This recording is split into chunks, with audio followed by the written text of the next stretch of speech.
pandémie de Covid-19 a rendu l'e-sport plus populaire qu'il ne l'était déjà. Durant le confinement, les plateformes de streaming comme Twitch ont en effet atteint des records d'audience, tandis que de nombreuses célébrités du sport traditionnel se sont prêtées aux jeux en ligne. Avant crise, plus de 7 millions de Français avaient déjà regardé une telle compétition, soit 15% de la population.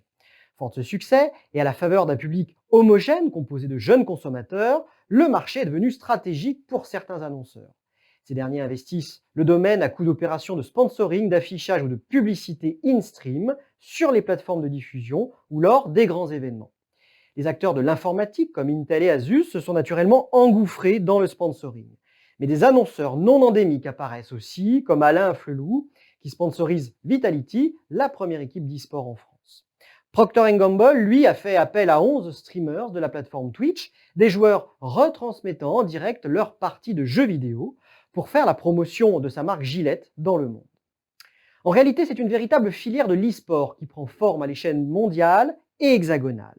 Outre les annonceurs et les organisateurs d'événements, on compte les clubs d'e-sport qui rivalisent pour attirer des annonceurs et accroître les cash prizes, les primes offertes aux vainqueurs.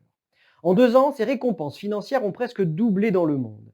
Les grandes plateformes de streaming, contrôlées par Amazon, Google, Microsoft et Facebook, se sont lancées de leur côté dans la course aux parts d'audience.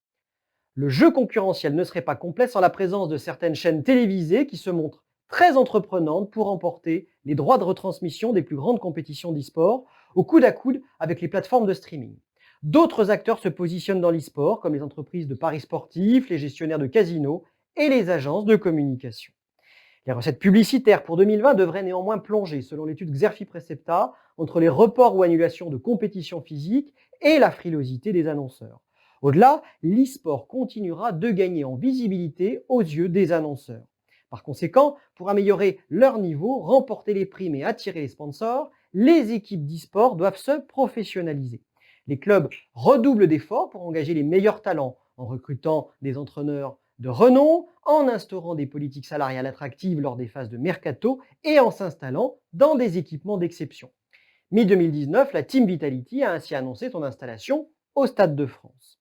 Relais commerciaux pour les annonceurs, les streamers sont également au cœur de la stratégie de captation et de monétisation d'audience des plateformes de streaming, dont le modèle d'affaires repose en partie sur les abonnements facturés aux internautes.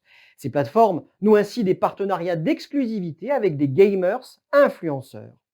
On l'aura compris, l'écosystème français du e-sport électronique entre dans une phase de structuration et s'inspire de plus en plus des codes des sports traditionnels.